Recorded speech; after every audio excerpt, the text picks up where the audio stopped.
Hola, ¿qué tal? ¿Cómo están ustedes? Bienvenidos al canal de TV del diario digital Conclusión. Esta vez con un tema que es candente, ya se vislumbra de alguna manera a partir de la declaración de distintos sectores de la oposición, lo que respecta a lo que fue la presentación del ministro Martín Guzmán en el Congreso de la Nación, precisamente en el Salón de Pasos Perdidos, donde el ministro de Economía estuvo haciendo esta presentación del presupuesto frente a los jefes de bloque de todas las fuerzas políticas que componen y tienen representación en las bancas del Parlamento. En el Parlamento, precisamente, decíamos justamente la Cámara de Diputados. Ahora, Guzmán se explayó respecto de algunos temas que tienen que ver con una iniciativa que toma el Poder Ejecutivo, a lo que luego de esta presentación hubo quienes desde el oficialismo dieron su apoyo y su aval, a donde, a título de síntesis, por ejemplo, la presidenta de la Comisión de Finanzas, la diputada Fernanda Vallejos, dijo que estamos en un presupuesto que es menos pago de deuda y más gasto de capital. Por otro lado, la oposición en boca de Mario Negri, el presupuesto está cargado de buenas intenciones, pero choca de frente con la realidad. No faltó la opinión del ex gobernador de Mendoza, el diputado Alfredo Cornejo, quien dice que este es un presupuesto incompleto y desprolijo, leyó. Ahora, también estuvieron aquellos como el diputado Heller, que a la salida trató de alguna manera, explicar de qué se trataba, lo que, como en su calidad de presidente de la Comisión de Presupuesto y Hacienda de la Cámara Baja, trató de esbozar frente a los bloques que participaron de esta presentación. Para dar una idea y comprender, tener al menos una visión general de qué es lo que Guzmán estuvo presentando, vamos a hablar con un amigo de este ciclo de entrevistas, que es Ernesto Matos. Ernesto Matos, quien por otra parte es investigador del programa de investigación, producción y comercialización de granos de la Facultad de Ciencias Económicas de la Universidad Nacional de Buenos Aires. ¿Cómo te va, Ernesto? Buenas tardes, te damos la bienvenida. Buenas tardes, ¿cómo andan? Aquí estamos, bien, esperando con viva impaciencia alguna reflexión respecto de esto de lo que se vio ayer, aguantando las cenizas, esta vez en Rosario, y esperando, bueno, que la seca se termine de una vez por todas, aun cuando el Servicio Climatológico, Meteorológico Nacional anda diciendo que vamos a tener una primavera que seguramente va a estar preocupando al campo, pero para volvernos al tema, el presupuesto no deja de ser uno de los temas candentes, ¿no? Sí, tal cual, teniendo en cuenta un poco, bueno, por ahí no salimos del tema, pero sí es verdad que está declarada la emergencia agropecuaria en Sí, claro. Formosa, donde pues, la sequía está pegando fuertemente. Digo sequía, la seca en este caso genera las condiciones para que puedan ocurrir estos eventos como pueden ser los incendios, ¿no? Entonces por eso es tan preocupante y más por las pérdidas en una zona de actividad ganadera y apícola como es Claro. la zona de Formosa. Sí, sí, claro. Ahora, retomando un poco el hilo, ¿cómo viste la presentación del ministro? ¿Qué fue lo que más te llamó la atención, Ernesto? Me parece que el gobierno, en la cartera económica, este equipo económico, tiene trazado objetivos, digamos, ¿no? Uh-huh. No un plan. Vieron como.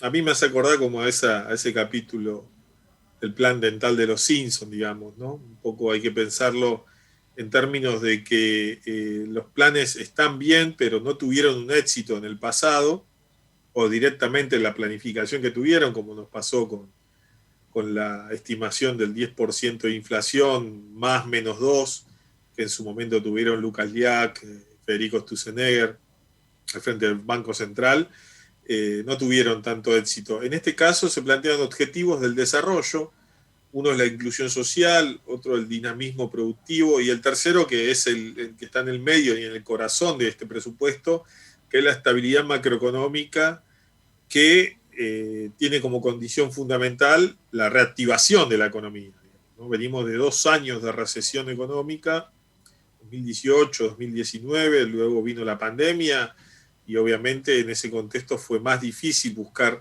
una reactivación, sino que se trató de mantener la actividad económica con las salvedades del caso. Después el federalismo y la soberanía. Obviamente estos dos puntos y son pilares de este presupuesto, porque para tener federalismo y para tener soberanía hay que habitar la Argentina y hay que generarle las condiciones de infraestructura. En 2015, el gasto de capital en infraestructura productiva y vivienda era de 2,7 del PBI. El macrismo, junto por el cambio, lo llevó de 2,7 a 2019 a 1,1% del PBI.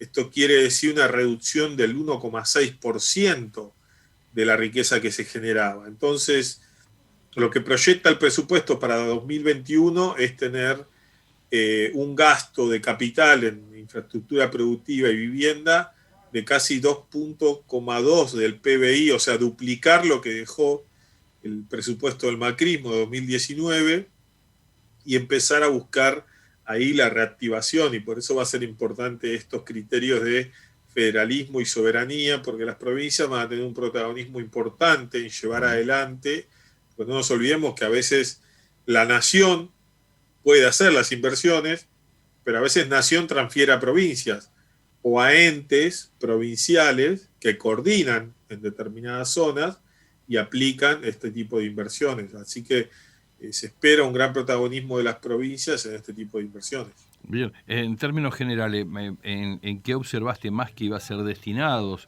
estos fondos o esta duplicación de fondos a esta cuenta, no?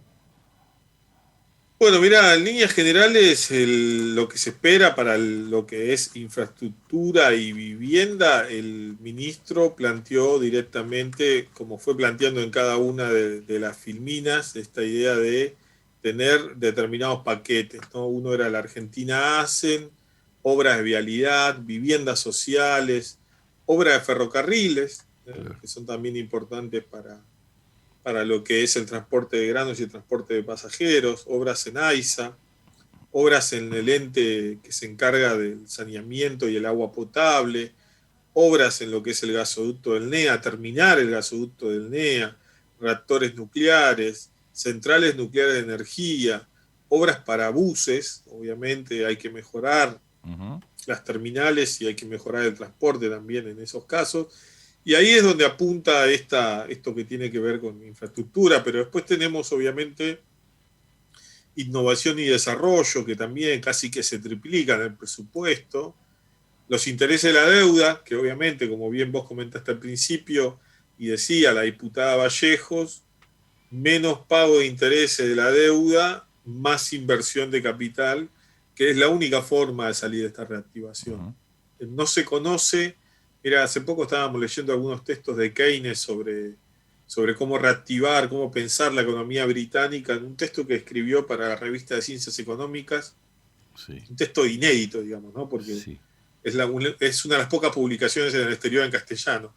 Y ahí obviamente el eje, el centro estaba en reactivar la economía británica en base a las herramientas que tiene el Estado, en base a esto que también se viene a futuro, que es empezar a discutir una reforma tributaria, ¿no? Que hoy un primer paso tal vez es esta discusión sobre el aporte solidario, pero después se irá a discutir con los distintos diputados y senadores cómo será esa reforma, porque también tienen que acompañar las inversiones en salud pública, en inclusión social activa, que es otro de los ejes del presupuesto, y la frutillita del postre, digamos, el evento, digamos, que diferencia a todos los presupuestos en la historia argentina, es el de género y diversidad, donde pasa a ocupar un rol central casi con 6.200 millones de pesos en lo que es obviamente género y diversidad, y donde la idea y el objetivo ahí está trazado en achicar las brechas de género que existen en la Argentina en torno a esta situación, digamos, ¿no? Claro, ahora esto vos advertís que viene a partir de una demanda previa de los gobernadores de estas consideraciones, o nace a partir de esta iniciativa donde el federalismo se toma como un eje de políticas nodales como una concepción nueva de país, porque nadie desconoce cuando Fernández de alguna forma caracteriza que las migraciones internas a lo largo de la historia del país fue, si se quiere, entre comillas, en detrimento de aquellos centros urbanos o hiperpoblados donde la densidad demográfica empezó a generar a partir de proyectos de país inviables, la imposibilidad de darle atención a tanta gente, como proyectos de erradicación, ¿no? Sí, yo creo que es posible esto siempre y cuando se tenga la coordinación de todas las instituciones del Estado. Hay que recuperar la capacidad del Estado de tener una mayor articulación con el territorio. Por eso decimos que es clave Uh-huh. el protagonismo de los gobernadores, de los funcionarios provinciales, para hacer realidad esto que es un presupuesto. Y lo ponemos en términos de género porque vos fijate que en muchos casos, y esto lo hemos visto, en épocas históricas de la Argentina, el varón saliendo de la casa dejando a la mujer Sí, claro. a la intemperie de la situación económica y obviamente esperando que llegara ese ingreso y tal vez ese ingreso nunca llegaba y esa mujer quedaba desolada con hijos. Entonces, acá lo que se busca es acompañar, proteger, obviamente, en los casos de violencia de género y generar una nueva cultura que permita tener a la mujer con las capacidades, digamos, al igual que el hombre, para desarrollarse si eso requeriera en cada una de las regiones, como dice Alberto, quedarse en el lugar, poder quedarse donde uno nació, no tener que emigrar, digamos, con lo que eso implica, una migración interna, digamos, Sí, ¿no? claro. Pero irse de un lugar a otro, y por eso yo siempre pongo el mismo ejemplo. Hay un desafío por delante también en cambiar, por eso es importante el tema cultural. Una industria como la aceitera de Rosario es tan o cuán importante como una mujer haciendo un telar en el NOA, Claro. porque es industria también. Entonces, tenemos que empezar a pensar las industrias que hay en la Argentina y que cada una tiene una articulación con el sector externo, una articulación en la economía misma, pero que todas generan de alguna forma un arraigo y que eso es lo que hay que mantener. Y para eso hay que generar las condiciones a través de un presupuesto, porque si la provincia no tiene financiamiento para aplicar a este tipo de programas, difícilmente lo puede hacer con la recaudación propia, digamos, que tiene cada provincia. Ahora, ¿cómo interpretás vos, se puede corregir esta distorsión en donde vos ves gestiones provinciales completamente distintas unas de otras, por ejemplo, dentro del marco de un mismo gobierno? Esto presupondrá, digamos, un fuerte diálogo interno hacia dentro de la Rosada en esta concepción federal y un sinceramiento de los gobernadores, porque recuerdo cuando el tema pueblos originarios se discutió, hubo una ley durante el kirchnerismo que ofreció garantías como para poder hacer las mensuras correspondientes donde los pueblos iban a desarrollar su vida, y la única provincia a lo largo de 7 años desde el momento de la sanción que tenía el tema cerrado era San Luis. Los demás gobernadores parecía que especulaban con el tema inmobiliario o territorial o tierras fiscales. Sabemos qué pasó con el ONAVE de Menem, pero también es cierto que hay tierras fiscales en las provincias que hoy uno no tiene explicación porque no están siendo explotadas como corresponde. Bueno, eso también requiere, y en este concepto de Argentina Unida, la participación de los movimientos sociales, la participación de la sociedad comprometida en esto que ya existe, Uh-huh. ¿no? Porque a veces se habla de una Argentina plurinacional, pero la Argentina hoy por la Constitución del 94 ya es multicultural. Sí, claro. Entonces, solamente es cuestión de tomar la herramienta que ya está y ponerla en valor, y me parece que por eso este presupuesto y la idea del gobierno es comprometer a todos a hacerse cargo de lo que corresponde en cada lugar y llevar adelante esa demanda. A llevar adelante esa demanda, y por eso es importante la descentralización, como la está planteando el gobierno, que bueno, tras la pandemia obviamente no fue posible, pero esto de tener la capital rodando alrededor del país Uh-huh. es una forma de acercar el gobierno al territorio, porque vos fijate que Sí. muchas cámaras empresarias están en Buenos Aires, en la capital, pero hay otras que no, Exacto. que son regionales, que requieren de un intermediario. Entonces, si el gobierno se va moviendo a lo largo del país, ojalá cuando esta pandemia se acabe, podrá tener una mayor precisión de lo que está pasando en el territorio y tener un mejor contacto con esas demandas pendientes que todavía hay y que tienen fácil resolución, porque ya tienen la ley detrás. Y respecto de las investigaciones que vos hacés, Ernesto, ¿ves a las economías regionales con una posibilidad de florecimiento y un emerger que de alguna manera genere condiciones, primero de arraigo, segundo con una posibilidad de desarrollo, tercero una posibilidad de diversificación, como para, en conjunción entre el Ministerio de la Producción de cada provincia y el Ministerio de Producción de la Nación, puedan empezar a echar las bases reales e incluso... creo que faltaría que educación participe de todo esto, porque también son necesarias escuelas técnicas, a veces para arraigar emprendimientos industriales, ¿no? Sí, ahí es como todo, digamos, ¿no? Se necesita la estadística precisa, porque obviamente las decisiones se siguen tomando en la zona donde está el gobierno nacional, los ministerios, sí, pero se precisa una estadística clara de qué es lo que tenemos, ¿no? Bien. Tenemos la emergencia agropecuaria, bueno, ¿a cuántos productores se está afectando? Hay que tener ese relevamiento, porque también eso sale por parte de la emergencia agropecuaria y si fuera necesario, por parte del presupuesto. Entonces, eso es lo primordial también en estos momentos y me parece que esa descentralización que plantea el gobierno va a tener eso sobre la mesa. Sí, claro. Porque uno puede aplicar el presupuesto a las emergencias, pero después como todo esto tiene que quedar claro en qué fue gastada la plata. Entonces no va a faltar el que quiera ver y dice, che, pero ¿por qué le dimos tanta plata a San Luis? Se aplicó en esto, tuvo una emergencia, bla, bla, bla. Entonces me parece que ahí el gobierno lo que está tratando es justamente ir en esa sintonía de gasto, rendición, transparencia, obviamente, y cumplir el objetivo y obviamente registrar, y eso te va a permitir también bajar los niveles de informalidad. Claro. Y tener una mayor capacidad de acción en momentos que por ahí, nosotros hoy estamos viviendo una pandemia. Sí, claro. No sabemos si más adelante va a haber más pandemia. No tenemos idea, pero sí tenemos que estar preparados, por eso la inversión en salud, ahora que se recupera y es un ministerio, es clave. Y es clave que también tengamos las capacidades de investigación en temas farmacéuticos para poder desarrollar también las alternativas en el caso que se requiera. Por eso me parece que el gobierno ahí tiene todo un desafío por delante. Me parece que es la sociedad en general que tiene que comprender que para que una pandemia no tenga, digamos, las consecuencias que en otros países tuvo, tiene que haber una vivienda digna para las familias, porque si vos querés mandar a que alguien se quede en su casa, por lo menos va de las condiciones que necesita.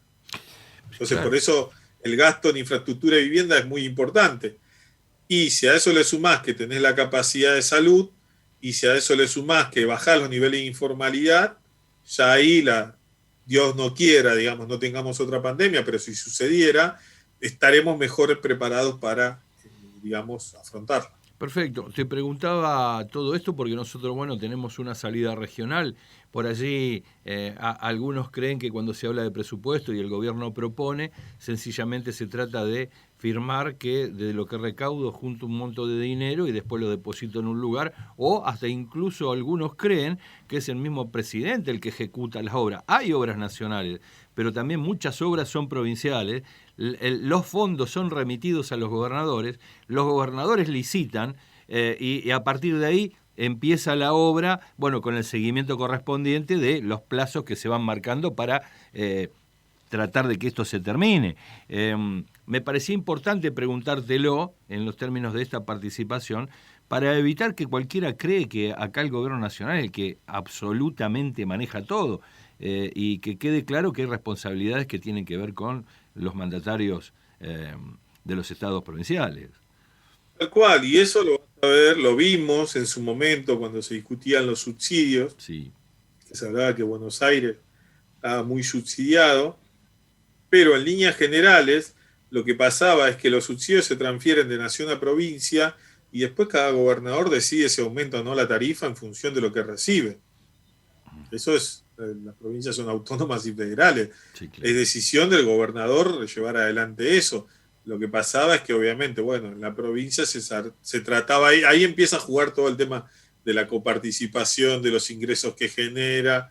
Digo, los ingresos brutos que genera la provincia de Buenos Aires no son los mismos que la de Catamarca. Exacto. Eso está clarísimo. Exacto. Bien, y ya para ir terminando, ¿viste algún punto en el cual vos crees que habría que focalizarse más o como prioridad para arrancar estaríamos con la perspectiva de lo que será el año que viene, parados en 4 pilares que son fundamentales e irrenunciables? No, los 5 puntos que hablamos al principio me parecen que son fundamentales, pero me parece que también la sociedad tiene que saber que la situación que comenzó, que terminó por suerte en 2019, en diciembre, dejó un país con casi 9 millones de personas con problemas de alimentación, que hoy el programa alimentar cubre 11 millones, sí, digamos, ¿no? La tarjeta alimentar. Y que 9 millones reciben un IFE cuando la pobreza creció en 10 puntos, digamos, durante el periodo del macrismo, y que la inflación que terminó en 50 hoy está en 40. Entonces, me parece que esta idea de tranquilizar la economía, de ordenar las variables macroeconómicas que tienen que hacerse, y me parece que esto es clave en un diálogo constante con los protagonistas, digamos, ¿no? uh-huh. Llámese cámaras empresarias, llámese gobernadores, Sí, llámese claro. investigadores, llámese los distintos entes que regulan las actividades económicas. Me parece que lo central en una Argentina donde lo que se ve es que justamente hay mucho trabajo que no se ve, pero que está teniendo sus frutos ahora, y que es tratar de poner en orden y que arranque la economía argentina como está planificada en este presupuesto. Y como última, una reflexión.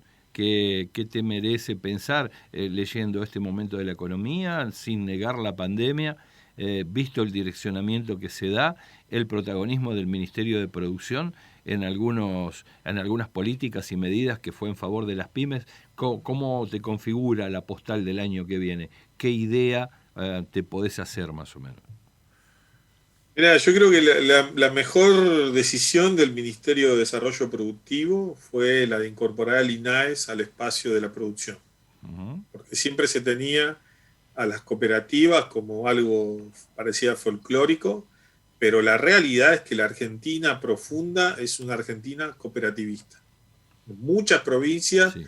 las cooperativas brindan los servicios públicos y en muchos casos son las que han forjado las distintas poblaciones. Uh-huh. Entonces, eso permite sacar un poco el velo de la idea de que solamente en la Argentina existen SRLs, SA, digamos, ¿no? Esa es como una mirada muy, muy del AMBA. Entonces, me parece que el acierto de desarrollo productivo al incorporar al INAES, el Instituto Nacional de Economía Social, pone en relevamiento que las cooperativas son parte de este proceso productivo y van a ser protagonistas en esta recuperación de la economía argentina, porque las hay en todas las vertientes, digamos, ¿no? Cooperativa de trabajo, de servicios públicos, agropecuarias. Bueno, las agropecuarias son las que tienen más visibilidad, pero hay otras formas de cooperativas que existen y que tienen una gran pujanza en la Argentina. Sí, entiendo que hay alrededor de 300 a 400 cooperativas en Santa Fe, muchas de ellas telefónicas, de agua, de electricidad, de gas, incluso de consumo, de servicio. Prácticamente el centro norte de la provincia de Santa Fe está constituido y construido mayoritariamente por la actividad cooperativa, sea la comercialización de granos como la comercialización incluso de la compra de electrodomésticos, neumáticos. Se han visto mucho proliferar las cooperativas en este sentido, y de producción y trabajo, donde muchas municipalidades contratan cooperativas y no empresas para sostener la obra de calle o el mantenimiento de la iluminación.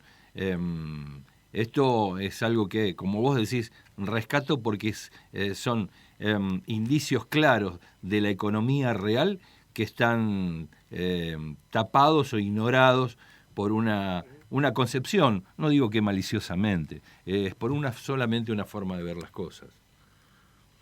Tal cual, sí, me parece que está ahí un poco la clave de los valores también que hay que transmitir a una sociedad que fue sumergida en estos últimos 4 años a esta idea de sálvese quien pueda, que pensábamos que no íbamos a vivir más, y que obviamente la idea de la solidaridad, la fraternidad y el compañerismo tienen que ser un pilar fundamental en una sociedad, porque nadie se salvó solo, y ahora la recuperación es de todos y todas las argentinas. Perfecto. Bueno, desde ya yo querría agradecer tu tiempo, Ernesto, como siempre, y por tu predisposición que tenés para con nosotros y para quienes nos ven. Así que seguramente te vamos a estar molestando nuevamente para consultarte por estos y otros temas que son de tu interés, que hacen a tus materias de investigación, pero que también sabemos del compromiso con el cual lo haces. Gracias. Dale, desde ya, muchas gracias y un saludo a toda la audiencia. Por favor, gracias a vos. Y suerte con la tesis. Muchas gracias. Hasta luego. Bueno, escuchábamos a Ernesto Matos, quien es investigador del programa de investigación, producción y comercialización de granos de la Facultad de Ciencias Económicas de la Universidad de Buenos Aires, Nacional de Buenos Aires. Bueno, bastante concreto, creo, a título de síntesis, el aporte de Ernesto para usted que nos estuvo viendo o por si está llegando ahora. Esto de establecer prioridades, casi siempre se dijo que en los presupuestos lo que se va a ver allí prácticamente es una radiografía de lo que va a ser un plan de gobierno que está dedicado, pensado, mirado y con ánimos de ejecución hacia lo que es un año, lo que puede ser el año próximo, y con qué prioridades el gobierno se ha manejado. Creo que es con las prioridades de lo que hoy está demandando la población. Pero cuando se dice la población, algo que yo rescato mucho, que nos ha compartido Ernesto, de lo que significa esta mirada federal que siempre se anunció y que muchas veces fue poco escuchada. Claro que en este correlato sobre lo que se propone el gobierno, bastante importante va a ser la conducta que adopten o la actitud o la aptitud incluso para ejecutar ese presupuesto de los mandatarios provinciales. No todo va a recaer sobre el gobierno nacional.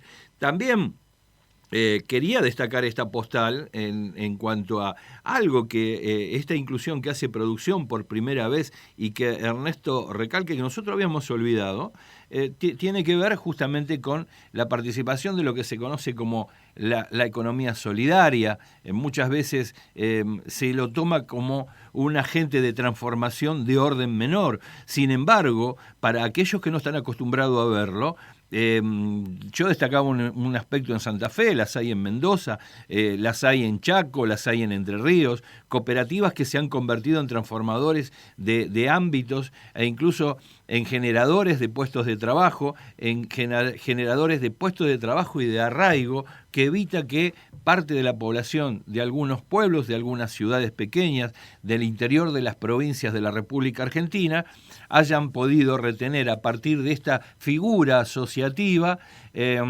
una manera de hacer comunidad. Y en este hacer comunidad, el destacar esos valores, y en este destacar esos valores, también empezar a pensar que hay figuras alternativas que no se deben circunscribir, como nos dice Ernesto Matos, al solo hecho de pensar una sociedad de capital-industria, una sociedad de responsabilidad limitada o una sociedad anónima. Hay formas de llegar a la construcción, de transformación, de generar trabajo, de generar conciencia, si se quiere, de lo que significa el aporte de cada uno en el marco de un plano, de un proyecto de trabajo, que a veces suena pequeño, pero cuando empezamos a pensar, y digo recordando el movimiento de empresas recuperadas, qué grado de significación tuvo para muchos trabajadores, pero también el mensaje, que no todo se hace desde una sola perspectiva o desde una sola mirada, que son aquellas que están contempladas en el Código Comercial, que no quiere decir que esto que hay que